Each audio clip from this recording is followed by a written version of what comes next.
ಎಲ್ಲ ಶಿರಾ ತಾಲೂಕಿನ ಮಾದಿಗ ಸಮುದಾಯದ ಬಂಧುಗಳೇ, ಇವತ್ತು ನಮ್ಮ ತಾಲೂಕಿನ ಈ ಸಮುದಾಯದ ಇತಿಹಾಸದಲ್ಲಿ ಒಂದು ಚಾರಿತ್ರಿಕ ದಿನ. ಯಾಕಂತಂದರೆ ಇಡೀ ಕರ್ನಾಟಕದ ಚರಿತ್ರೆಯಲ್ಲಿ ದಳ ಸಂಘರ್ಷ ಸಮಿತಿಗಳು, ಅನೇಕ ಮಾದಿಗ ಸಂಘಟನೆಗಳು, ಮೀಸಲಾತಿ ಒಕ್ಕೂಟ ಎಲ್ಲ ಹೋರಾಟ ಸಮಿತಿಗಳಿದ್ವು. ಅದೆಲ್ಲವೂ ಕೂಡ ಈ ಸಮುದಾಯದವರಿದ್ದರು. ಆದರೆ ಕಳೆದ ಒಂದು 15-20 ದಿನಗಳಿಂದ ಈ ಸಮುದಾಯದ ಮಾತಂಗ ಸಮುದಾಯದ ನೌಕರರು ಮತ್ತು ಎಲ್ಲ ಚಿಂತಕರು ಒಂದು ಡಿಸೈಡ್ ಮಾಡಿ ಈ ಸಮುದಾಯಕ್ಕೆ ಎಲ್ಲ ಸಂಘಟನೆಗಳನ್ನು ಹೊರತುಪಡಿಸಿ ಬರೀ ಸಮುದಾಯ ಅನ್ನುವ ಶೈಕ್ಷಣಿಕವಾಗಿ, ಸಾಮಾಜಿಕವಾಗಿ, ಆರ್ಥಿಕವಾಗಿ ಈ ಸಮುದಾಯವನ್ನು ಕಟ್ಟಲಿಕ್ಕೆ ಒಂದು ಕಮಿಟಿ ಮಾಡಬೇಕಂತ ತೀರ್ಮಾನ ಮಾಡಿದ್ವಿ.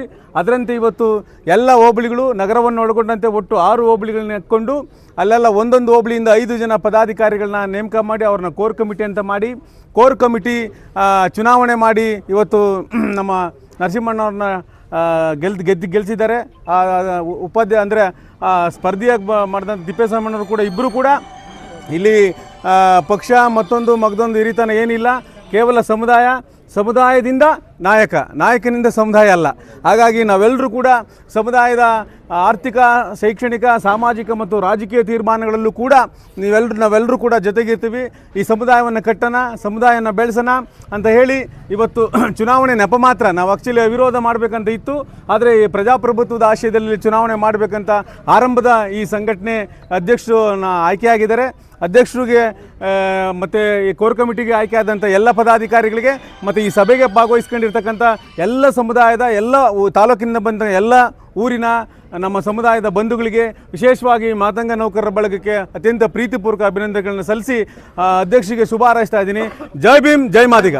ಬುದ್ಧ, ಬಸವ, ಅಂಬೇಡ್ಕರ ಒಂದು ಆಶಯಂತೆ ಈ ಶಿರಾ ತಾಲೂಕಿನ ಮಾದಿಗ ಮಹಾ ಸಭಾ ಅಧ್ಯಕ್ಷರಾಗಿ ತಾವೆಲ್ಲರೂ ನಮ್ಮ ತಾಲೂಕಿನ ಬಂಧುಗಳು, ಹಿರಿಯರು, ಕಿರಿಯರು ಏನು ಇವತ್ತಿನ ದಿನದ ನಡೆದಂಥ ಒಂದು ವಾರದಲ್ಲಿ ನಡೆದಂಥ ಒಂದು ಘಟನೆಗಳನ್ನೆಲ್ಲ ನೋಡಿದಾಗ ತಾವೆಲ್ಲರೂ ನಿಜವಾಗ್ಲೂ ನಾನು ಒಂದು ಚಿಕ್ಕ ಹಳ್ಳಿಯಿಂದ ಬಂದಿರತಕ್ಕಂಥವನು, ಒಂದು ಬಡ ಕುಟುಂಬದಲ್ಲಿ ಬಂದಿರತಕ್ಕಂಥವನು. ಇವತ್ತು ನನ್ನ ಮೇಲೆ ವಿಶ್ವಾಸ ಇಟ್ಟು ಈ ತಾಲೂಕಿನ ಎಲ್ಲ ನನ್ನ ಮಾದಿಗ ಬಂಧುಗಳು ಏನು ನಮ್ಮನ್ನು ಆಯ್ಕೆ ಮಾಡಿದ್ದೀರಾ, ನಿಮ್ಮೆಲ್ಲರ ಸಹಕಾರ ಯಾವತ್ತೂ ನಾನು ಮರೆಯೋದಿಲ್ಲ. ನಿಮ್ಮ ಎಲ್ಲರ ಪಾದಗಳಿಗೆ ನಾನು ಅನಂತ ನಮಸ್ಕಾರಗಳನ್ನು ಹಾಕುತ್ತಾ, ಮತ್ತು ನಾನು ಯಾವುದೇ ಒಂದು ಪಕ್ಷಕ್ಕೆ ಸೀಮಿತವಾಗಿ ನಡ್ಕೊಳ್ಳೋದಿಲ್ಲ. ನಮ್ಮ ಮಾದಿಗ ಜನಾಂಗದ ಪರವಾಗಿ ನಿಮ್ಮೆಲ್ಲರ ಸಹಕಾರದಿಂದ ನಾನು ನಿಮ್ಮೆಲ್ಲರನ್ನ ಮುಂದಿಟ್ಕೊಂಡು ನಾನು ಬರುತ್ತೇನೆ. ನನಗೆ ದಯಮಾಡಿ ತಪ್ಪು ತಿಳ್ಕೊಬೇಡಿ. ಯಾಕೆಂದರೆ ನಾನು ಶ್ರೀಮಂತ ಅಲ್ಲ, ಒಬ್ಬ ಬಡ ಕುಟುಂಬದಿಂದ ಬಂದಿರತಕ್ಕಂಥವನು. ವಿದ್ಯಾಭ್ಯಾಸಕ್ಕಾಗಿ ಶಿರಾಕ್ಕೆ ನನ್ನ ಮಕ್ಕಳನ್ನ ಕರ್ಕೊಂಬಂದಿದ್ದೆ. ಒಂದು ತಾಲೂಕ್ ಪಂಚಾಯಿತಿ ಮೆಂಬರ್ ಆಗಿದ್ದೆ, ತಾಲೂಕು ಭೂ ಅಭಿವೃದ್ಧಿ ಬ್ಯಾಂಕು ಉಪಾಧ್ಯಕ್ಷ ಆಗಿದ್ದೆ. ಇವತ್ತು ನಿಜವಾಗ್ಲೂ ಇದೆಲ್ಲರ ನಿಮ್ಮೆಲ್ಲರ ಒಂದು ಸಂತೋಷದ ಒಂದು ದಿನ ನಿಮ್ಮದು, ಇದು ನಂದಲ್ಲ. ಇದು ಯಾಕಂದರೆ ಮುಳ್ಳಿನ ಹಾಸಿಗೆ, ಪದೇ ನಾನು ಅದನ್ನೇ ಹೇಳೋದಿಲ್ಲ. ಹಾಗಾಗಿ ತಪ್ಪು ಎಲ್ಲಾದರೂ ನಡೆದರೆ ನಾನು ಅವತ್ತೇ ನಿಮ್ಮೆಲ್ಲರ ಸಮ್ಮುಖದಲ್ಲಿ ಬಂದು ನಾನು ರಾಜೀನಾಮೆಯನ್ನು ಕೊಡುತ್ತೇನೆ. ಯಾಕಂದರೆ ಇದು ಜನಾಂಗ ಅಂದರೆ ಭಾರಿ ದೊಡ್ಡ ಸಂಖ್ಯೆಯಲ್ಲಿರ್ತಕ್ಕಂಥ ಜನ ಆಗೋರು ಎಲ್ಲ ಬಂಧುಗಳು. ನನಗೆ ಯಾರು ಏನು ಇವತ್ತು ವಿರೋಧಿಗಳಿಲ್ಲ. ಇವತ್ತೇನು ಓಟ್ ಹಾಕಿದಾರಾ ಹಾಕಿಲ್ಲ ಅಂತಲ್ಲ, ಎಲ್ಲರೂ ಸೇರಿ ಮಾಡಿರ್ತಕ್ಕಂಥದ್ದು. ಕೊನೆಯ ಒಂದು ಚಿತ್ರಣ ಬಂತು, ನಾವು ಹಿರಿಯರಾಗಿರ್ತಕ್ಕಂಥ ಲೊಕೇಶನನ್ನು ಮಾಡಬೇಕು ಅಂತಂದು ನಾವು ಕೇಳ್ಕೊಂಡೆ. ಅವ್ರು ಯಾಕೋ ಅದನ್ನು ಇಲ್ಲ ನನಗೆ ಆಗೋದಿಲ್ಲ, ಜವಾಬ್ದಾರಿ ಜಾಸ್ತಿ ಐತೆ ಅಂತಂದರು. ನನಗೂ ಜವಾಬ್ದಾರಿ ಇದೆ, ನಾನಿನ್ನೂ ಏನು ಒಂದು ಮಟ್ಟಕ್ಕೆ ಬಂದಿಲ್ಲ. ಆದರೆ ನಿಮ್ಮೆಲ್ಲರ ಒಂದು ಏನೇನಾಗಬೇಕೋ ಅದು ಅದೇ ಆಗುತ್ತೆ, ಎಂಥದ್ದು ನಾವು ಅಂದ್ಕೊಂಡಿರಲಿಲ್ಲ. ನನಗೆ ಯಾರೋ ಒಬ್ಬ ಹೆಸರು ರಾತ್ರಿ ಒಂದು ಹೆಸರು ಹೇಳಿರು, ಖಂಡಿತ ನೀನು ಆಗ್ತೀಯಾ ಅಂದರು. ನಾನು ಆ ಹುಡುಗಿಗೆ ಹೇಳಿದೆ, ಇಲ್ಲ ಹಂಗೆ ಆಗೋದಿಲ್ಲ, ನಾನು ಅನ್ನೋದು ಬೇಡ ಅಂತಲೇ ಹೇಳಿದ್ದೆ. ಅವ್ನು ಕನ್ಸ್ಕೊಂಡಿದ್ನೋ ಏನು ಕೈತೀಯೋ ನನಗೆ ಗೊತ್ತಿಲ್ಲ, ಇಲ್ಲೆಲ್ಲೋ ಇರ್ಬೋದು, ನನ್ನ ಜೊತೆಲೇ ಇರ್ಬೋದು, ಗೊತ್ತಿಲ್ಲ. ರಾತ್ರಿ ನೀವು ಏನು ಸಭೆ ಕರೆದಿದ್ರಂತೆ, ಅದು ನನಗೆ ಗೊತ್ತಿಲ್ಲ. ಹಾಗಾಗಿ ನೀವೆಲ್ಲ ಬಂಧುಗಳು ನನಗೆ ಏನು ಕೊಟ್ಟಿದ್ದೀರ, ನೀವೆಲ್ಲರೂ ಆ ಋಣವನ್ನು ಜನಾಂಗದ ಪರವಾಗಿ, ಎಲ್ಲ ನಿಮ್ಮೆಲ್ಲರ ಪರವಾಗಿ ನಿಮ್ಮ ಮುಂದೆ ನಾನು ಇರ್ತೀನಿ ಅಂತ ನಾನು 2 ಮಾತನ್ನು ಆಡೋಕ್ಕೆ ನೌಕರರು ಭಾಳ ಮೊದಲನೇದಾಗಿ, ಯಾಕಂದರೆ ಅವ್ರನ್ನ ಮಾತಾಂಗ ನೌಕರರು ಇವತ್ತು ಈ ಮಟ್ಟಕ್ಕೆ ತಂದಿದ್ದಾರೆ. ಹಾಗಾಗಿ ಮತ್ತು ಮಾಧ್ಯಮ ಮಿತ್ರರು ಈ ಮಟ್ಟಕ್ಕೆ ತಂದಿದ್ದಾರೆ. ಏನೋ ಅವರು ಅಲ್ಲಿ ಇಲ್ಲಿ ಹೋದಾಗ ಎಲ್ಲ ಸಂಘಗಳನ್ನು ನಾವು ನೋಡ್ತಾ ಇದ್ದೀವಿ.